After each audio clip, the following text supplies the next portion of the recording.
nama, NIM, sama perusahaannya apa, kerja di mana maksud saya gitu, dan posisinya apa gitu. Nah dari situ nanti saya bisa milih ke perusahaan, salah satu perusahaan anggotanya gitu ya, ambil case-nya di sana misalnya. Kedua, setelah itu nanti untuk UAS juga saya akan kasih project aja ya, kasih project lagi, jadi ada 2 project nih ya. Kelompoknya diganti nanti habis UTS ya, dia sama Dika ya, dikocok ulang, jadi supaya kalian juga kenal gitu di antara kalian ya, dan supaya berimbang juga nanti berdasarkan penilaian UTS. Saya akan bantu bentuk kelompok ya, supaya nanti berimbang gitu ya, yang aktif nanti bisa kita bagi rata ya, supaya nanti kelompoknya juga bisa maju. Nah, semudah itu saya gitu ya. Nah, nanti saya akan pilih ya kalau waktunya. Jadi nanti pas waktu saya akan pilih, mungkin setelah UTS baru kita ada Zoom lagi atau ada Google Meet lagi. Nanti presentasi itu ya, dari 5 kelompok tadi, 5 atau 4 kelompok nanti tergantung. Saya minta presentasi itu ya, hasil projectnya.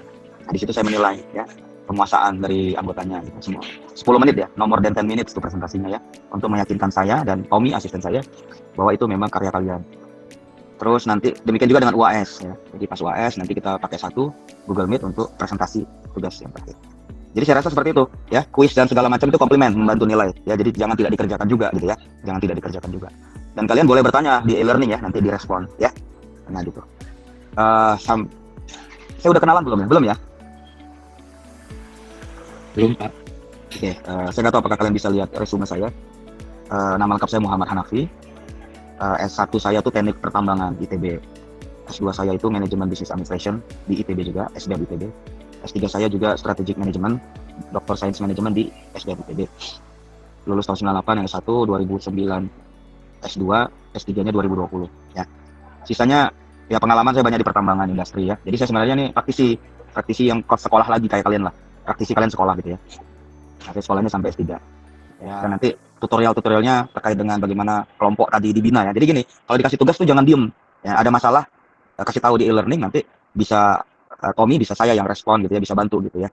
Ya. Nanti juga laporannya seperti apa kita kasih formatnya, template-nya ya. Jadi semakin kalian tidak aktif, semakin sayang ya nanti. Jadi kita nggak tahu ini kalian ngertinya sampai mana gitu. Jadi tanyakan saja gitu, baik secara e-learning maupun secara kalau kita Google Meet. Saya rasa itu ya dari saya. Nah, di sini saya lihat ada 43. Berarti ada benar ya ketua kelas? Ada berapa peserta? 43, Pak. 43 total. Ya. Iya. Oke. Nah, mungkin perkenalan cepat saja ya. Perkenalan cepat saja, tidak lebih dari 1 menit. Saya mau satu-satu memperkenalkan diri. Singkat saja nama, sekarang background pendidikan sebelumnya gitu ya. Misalnya D3 atau apa silakan. Atau bahkan yang SMA boleh gitu ya. Kemudian kerja di mana sebagai apa, itu aja. Nama, kerja sebagai apa, background pendidikannya apa gitu ya. Silakan, dari siapa nih? Selamat malam Pak, selamat malam teman-teman. Nama saya John Marcelino. Untuk pendidikan terakhir saya SMK, lalu saya bekerja sebagai finance di PT Trans Indonesia Network. Itu saja Pak. PT mana? PT Trans Indonesia Network Pak. Trans Indonesia Network. Oh, Trans ini ya, Trans TV ya? Bukan Pak, itu bukan.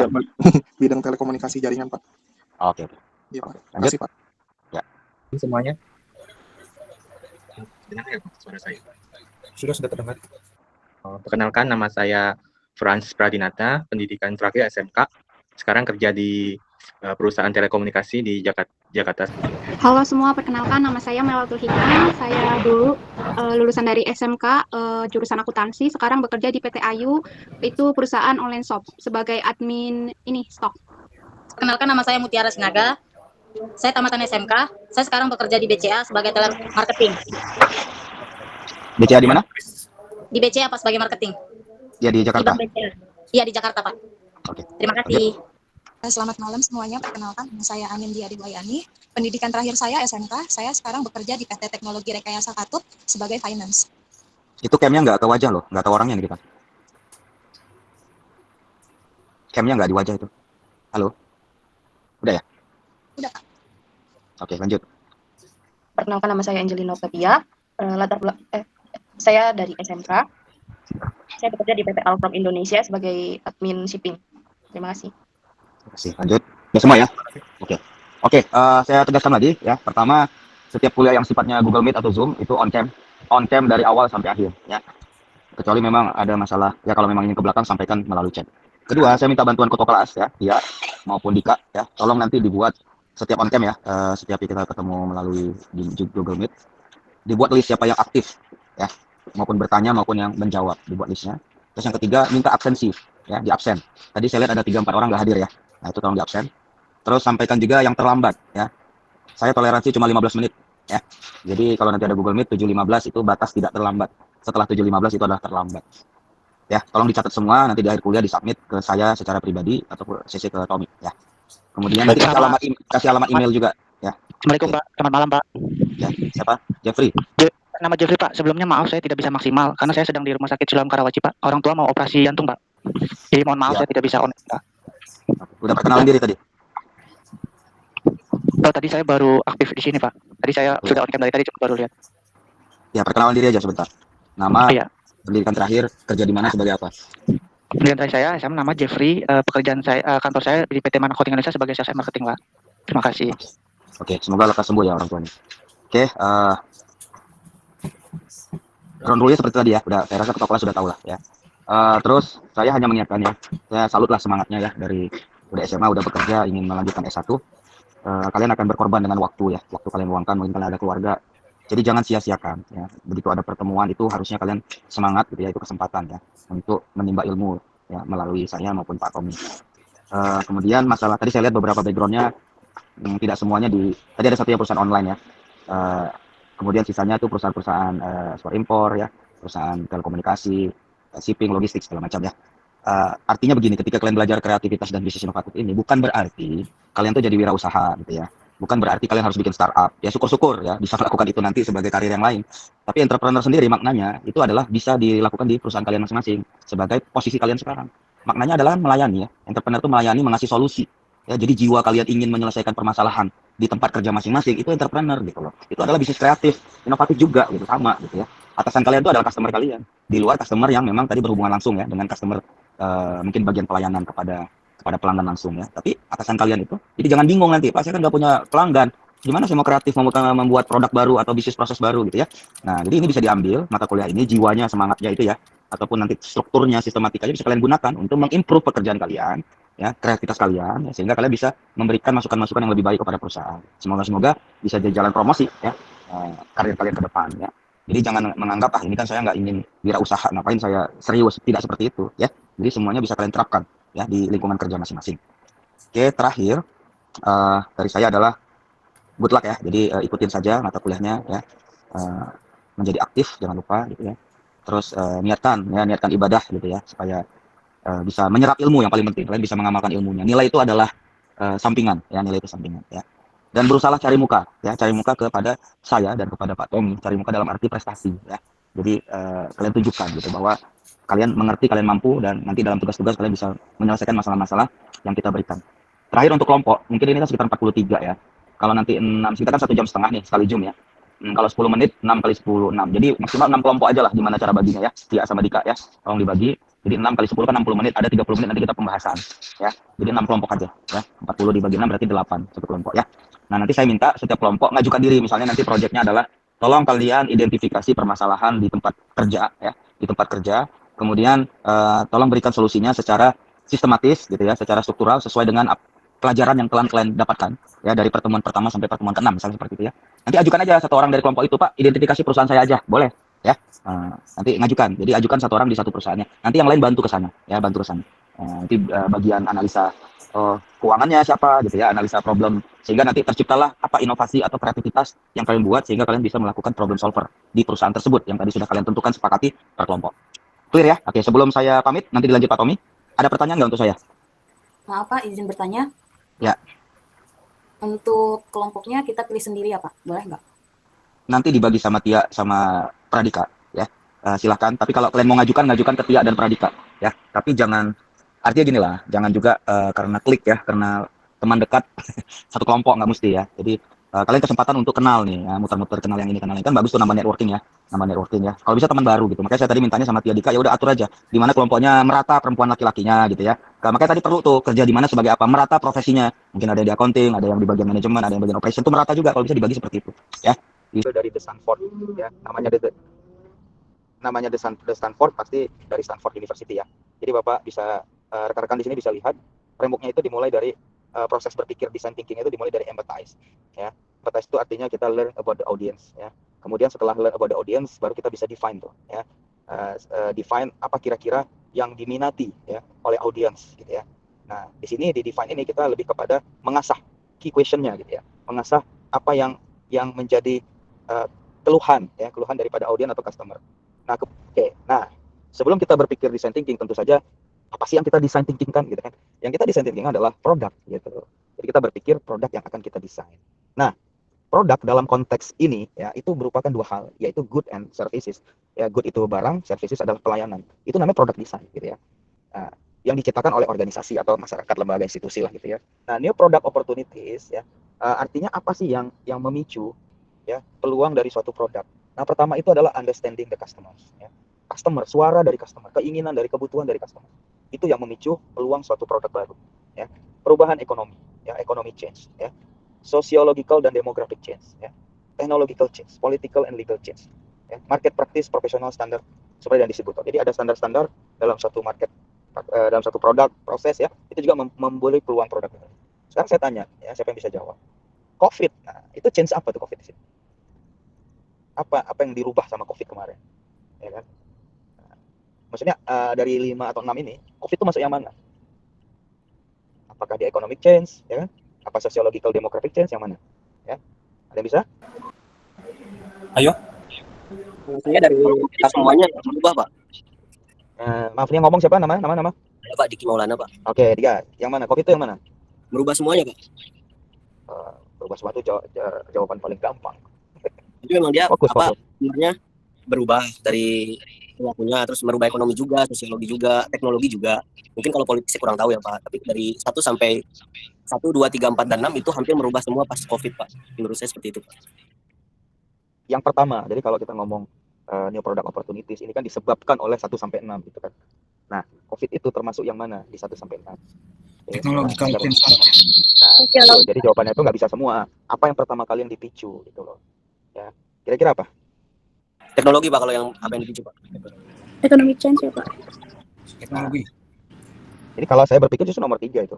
Ya, sociological dan demographic change ya. Artinya tata cara kita berinteraksi itu berubah. Ya kan? Kena COVID gitu kan. Itu pertama yang dipicu sama dia ya. Yang tadinya bisa kemana-mana akhirnya lockdown. Gitu kan? Nggak bisa kemana-mana gitu. Nah, setelah itu baru ya terjadi multiplier efeknya gitu ya. Ke economic change, akhirnya daya beli hancur ya, tutup semuanya. Kemudian masuk ke political juga, ada kan legal change, aturan-aturan berubah, jalan ditutup, ya ada standar-standar pakai masker, memang akhirnya ke sana gitu. Ya, tapi secara sosiologi dia dirubah dulu tuh fungsi-fungsi kita sebagai manusia, yang manusia itu makhluk sosial ya, berinteraksi nggak bisa interaksi lagi.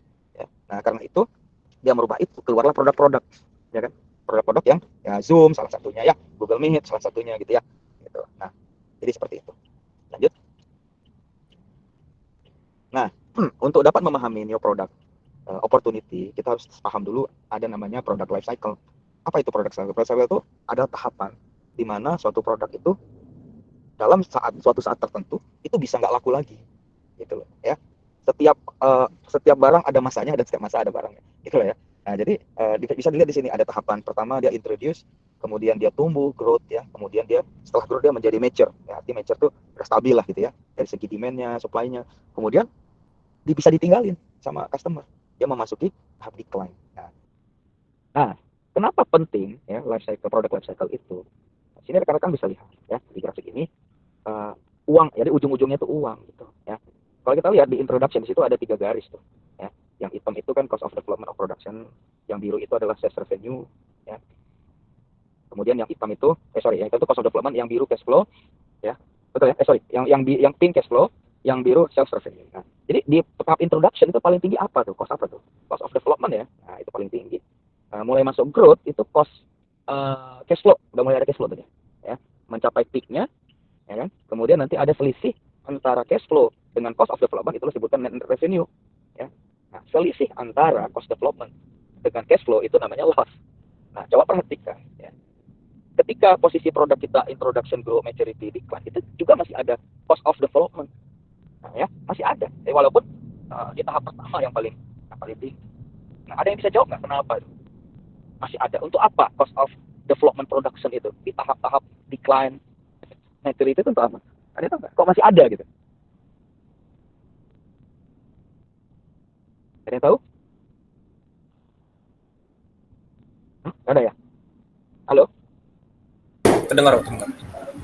Kalau Pak izin menjawab Pak, boleh? Ya, silakan nama. Ya, saya Hadi Pak. Ya, Ya, jadi itu cost of development and production-nya bisa ada tetap di maturity, di tahap maturity dan decline, tapi dia lebih menurun.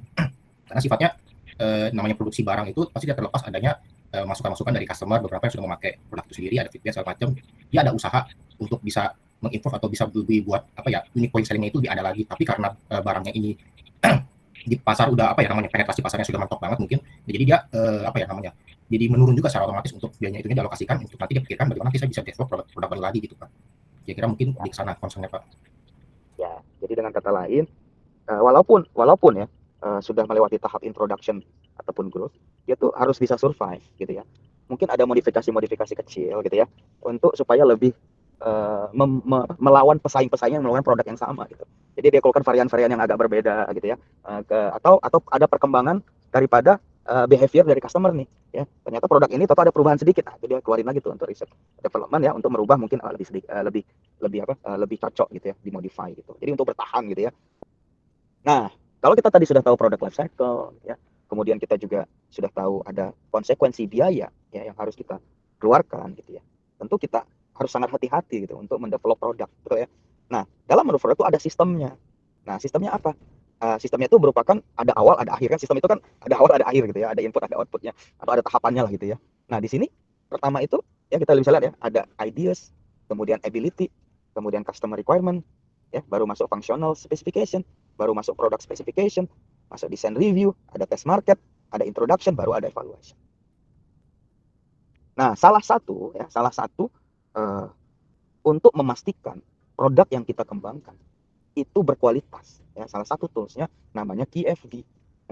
Apa itu QFD? Quality, bukan function design ya, saya salah nih, quality function deployment ya. Itu ditemukan oleh Bapak Profesor Yoji Akao ya, dia dari University of Tokyo. Bayangkan, Jepang sudah ngomong quality tahun 66. Nah, ini ya quality function deployment ya, sorry bukan desain. Nah, kita bisa lihat interconnected matrix. Nah, saya nggak akan detail, nanti rekan-rekan silahkan nonton YouTube aja. Tutorialnya banyak sekali di YouTube ya. Coba dilihat, ini saya kasih satu contoh saja ya. Kita bisa melihat secara komprehensif dan holistik ya, apa yang terjadi dengan suatu produk yang akan kita develop dari sisi customer needs atau voice of customers ya. Kemudian yang atas ini ya, dari sisi function karakteristiknya atau voice of business ya. Dari segi ini kompetitor ya. Di sini kompetitornya bagaimana? Namanya voice of market. Nah, jadi dari QFD ini kita bisa memutuskan gitu ya. Nah, kalau seperti ini apa yang kita lakukan? Ada yang tahu nggak? Jadi ketika feature tertinggi yang dinilai oleh customer gitu ya, dan tim perusahaan kita, ternyata kita nggak nomor satu gitu feature kita. Nah, apa yang harus kita lakukan? Mau jawab nggak? Siapa? Ayo, siapa mau jawab? Ya, ayo Pak. Ya, silakan. Meninjau customer lebih lagi, mendalami keinginan customer. Bagaimana Lebih mendalami keinginan customer. Itu jawabannya.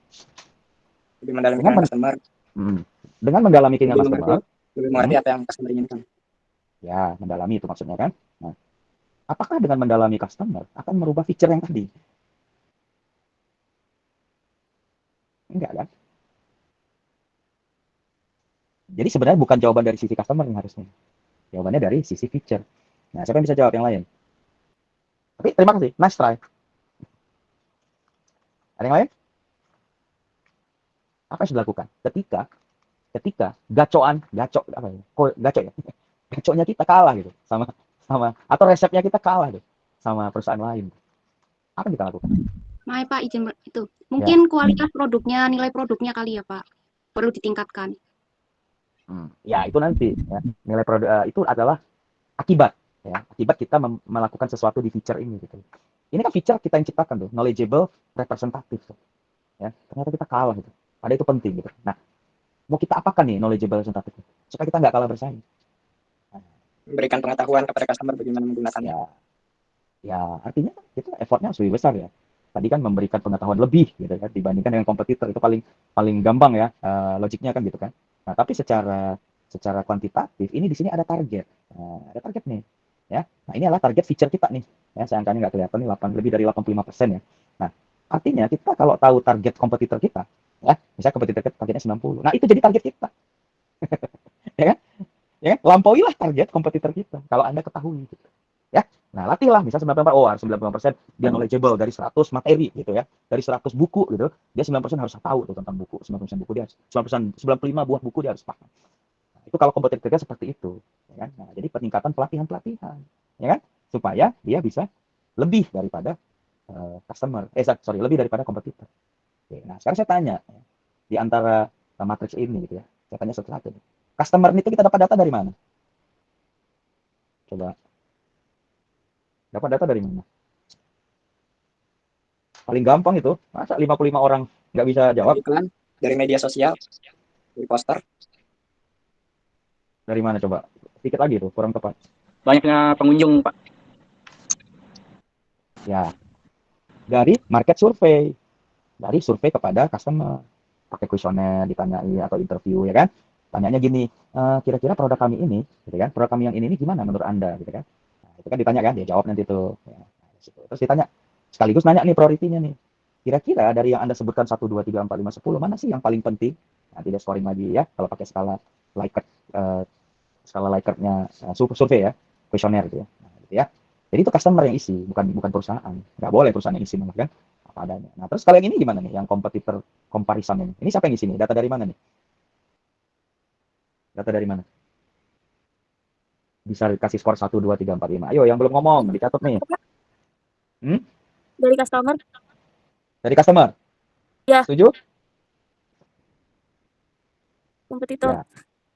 Nggak mungkin kompetitor ngasih data. Ya.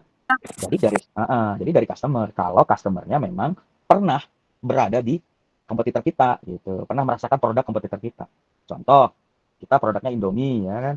Nah, dia pernah nggak merasakan mie sedap? Dia pernah nggak merasakan apa kompetitornya lain? Sarimi gitu ya, atau mie Korea gitu kan? Nah itu, kalau bisa ya dia bisa langsung nilai tuh. Oh dari segi rasa, dari segi renyahnya, ternyata Indomie nomor 4 Pak. Kita nomor 3 nih produk Bapak. Nah, itu customer bisa jawab tuh. Kalau dia ada experiences. Kalau tidak, terpaksa kita pakai market intelligence ya, beli data sama konsultan-konsultan. Banyak ya, konsultan marketing. Oke. Nah, terus kalau ini datanya dari mana nih? Yang atas nih, di bawah atap nih. Nah, ini. Dari mana nih data ini? Fungsional nih. Didapat dari Ayo, saya bisa jawab. Dari perusahaan. Dari perusahaan. Memang dari perusahaan. Orang feature-nya perusahaan. Ya kan? Gampang sekali kan? Tuh, makanya saya heran gak ada jawab. Ya. Nah, untuk dapat memastikan MVP atau proses berpikir yang tadi, biasanya itu punya kanvasnya tuh. Kanvas ya. Pakai kanvas ini. Ya. Pertama, diisi itu ya. Ini coba perhatikan ya. Ada nomor 1, 2, 3, 4, 5, 6, 7. Ya. Dibagi 3 kolom tuh. Initial situation nomor 1. Plan itu ada 2, 3, 4. Ya, kemudian result ada 7, 6, 5. Nah, pertanyaan saya, ini siapa yang bisa jawab? Siapa yang jawab dikasih mark yang bagus ya. Kenapa 3, 4, 5, 6 ya, itu ada lingkaran di dalamnya tuh. Ya, 3, 4, 5, 6 kotaknya itu disatuin dalam lingkaran. Kenapa? Karena ada saling berhubungan satu sama lain, saling nyambung-nyambung. Dikit 3, lagi, 4, kurang tepat. Kurang tepat dikit lagi. Lebih daripada sambung menyambung tuh. Jadi itu adalah keterikatan, tapi lebih kepada loop, itu lebih kepada feedback. Ya. Jadi dia 3, nanti 3 itu apa tuh? Top 3 features-nya apa, ya kan? Nah, 4 itu kan ngomongin bagaimana membuatnya ya, build-nya. Terus ada cost dan schedule kan? Nah, baru nanti diukur, measure, baru ada pembelajaran learn. Nah, pembelajaran ini nggak bisa langsung conclusion, harus dites satu loop, ya. Nah, jangan-jangan feature-nya berubah, jadi dia balik ke feedback, ya. Merubah 3, merubah 4 lagi kan? Kalau 3 berubah, 4 berubah lagi kan? Nanti dites lagi 5, coba kita ukur lagi. Oh, nggak cocok, balik lagi 3, 4. Baru nanti berapa kali putaran baru bisa ketujuh. Conclusion-nya apa? Ya, ini ya. Ini mereka di atas nih megang helikopter tuh di tangannya ya. Dengan ketinggian yang sama ya. Ada 10 kelompok, ya. Nah, lomba tuh siapa yang terlama tuh. Nah, itu yang menang itu kelompok 7 nggak salah. Nah, gitu ya. Jadi diadu gitu ya, dilemparkan dari atas. Itu mereka ini apa ya? Udah percobaan tuh, eksperimen tuh, pakai 3 panjangin sayapnya segala macam ya. Menciptakan suatu komik. Lanjut. Better quality comic ya. Background-nya tuh ini ya. Namanya Kubi. Nah, ini dia. Ini contohnya Kubinya ya.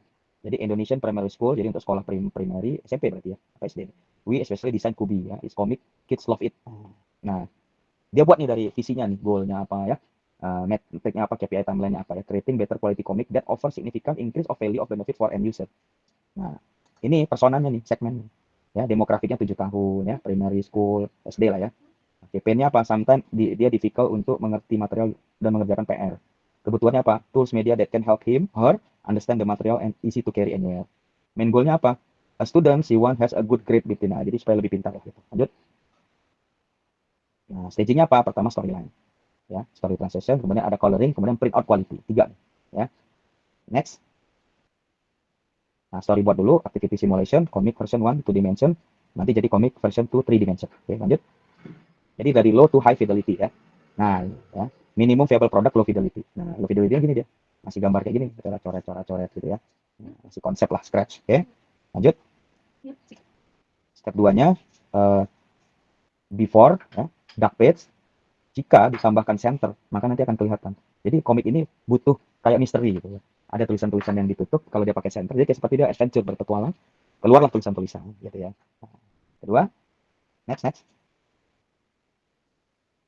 Nah, ini juga apa nih? Identifying the right answer through magnetic. Nah, ada magnetnya, jadi kecocokan ya. Jadi bisa ditempel. Nah, ini step 4-nya ya. Nah, dites nih. Ya, jadi diberikan konsepnya kepada anak-anak disuruh lihat ya, dites. Lanjut. Nah, ini udah masuk dia medium fidelity ya. Jadi lebih ada warnanya ya, lebih bervariasi ya. Udah mulai prototipe udah mulai kaya, udah mulai ada pengkayaan ya. Dari segi quality, color segala macam. Lanjut. Nah, ini dites nih lagi. Begitu jadi middle, dites lagi nih, di testing ya di sekolah. Dilihat masukannya apa ya. Lanjut. Nah, kemudian high fidelity udah jadi buku. Kalau tadi masih kertas-kertas, high fidelity udah jadi buku. Oke. Lanjut. Nah, ini udah jadi seperti ini. Sudah hampir seperti aslinya. Lanjut.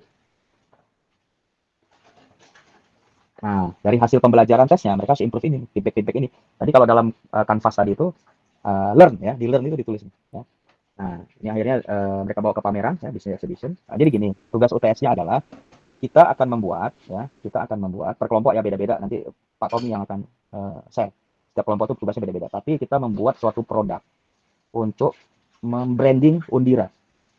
Ya, untuk membranding Undira. Ya, bagaimana Undira ini bisa di-branding lagi. Oke. Pertama, nanti ada yang bikin video. Paling lama 3 menit aja. Video teaser ya, terkait dengan Undira. Oke. Nah, kedua, nanti ada kelompok yang membuat university profile. Ya. University profile dalam bentuk ini hard copy itu. Ya, dalam bentuk dokumen tuh, ya.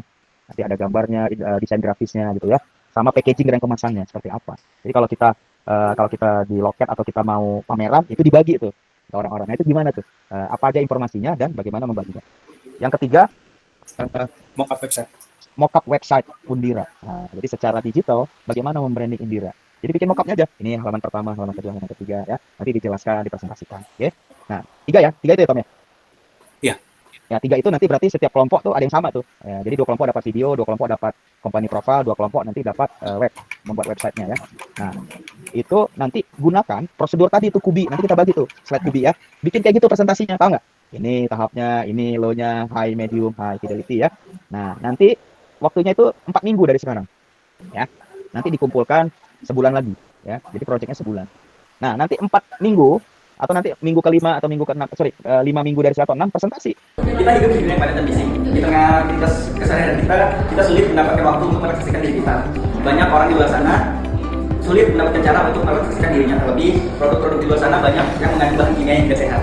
Banyak orang yang coba menenangkan diri melalui lilin dan aromaterapi, tetapi sayangnya itu terlalu menggunakan banyak sekali bahan yang mengandung minyak bumi, dan juga banyak sekali yang menggunakan bahan kemasan sekali pakai yang merusak lingkungan kita. Inilah kenapa kami menciptakan Florafine, lilin aromaterapi yang berbahan dasar lilin soy wax, dan pastinya itu bahannya itu bagus dan berkualitas tinggi. Lilin yang kami gunakan juga yang pastinya bagus untuk kesehatan dan juga membantu kesehatan. Maka dari itu, Florafine sebagai solusi. Setiap produk kami buat dengan cinta oleh tangan lokal, mengandung dengan bahan alami tanpa menggunakan limbah plastik. Tak hanya merawat diri, kami juga ikut melindungi tubuh. Florafine yang kami buat juga mengandung aroma alami seperti lavender, mawar, dan citrus segar. Dikemas dengan bunga clay asli, dikemas dengan cantik. Tak hanya sebagai pengharum ruangan, lilin aromaterapi juga bisa mempercantik meja kerja. Selain itu juga bisa menghangatkan kalian di malam hari. Florafine juga bisa untuk hadiah-hadiah kecil untuk orang yang kalian sayangi atau untuk diri kalian sendiri. Florafine bukan hanya sekedar bisnis, tetapi juga dapat berdampak untuk kehidupan berkelanjutan. Bantu kami menyalakan satu harapan, satu duit sama dengan satu rumah yang tidak mungkin. Hadirkan keterangan alami untukmu dan untuk bumi. Sekarang saatnya kamu menjadi #tim tenang bersama Florafine.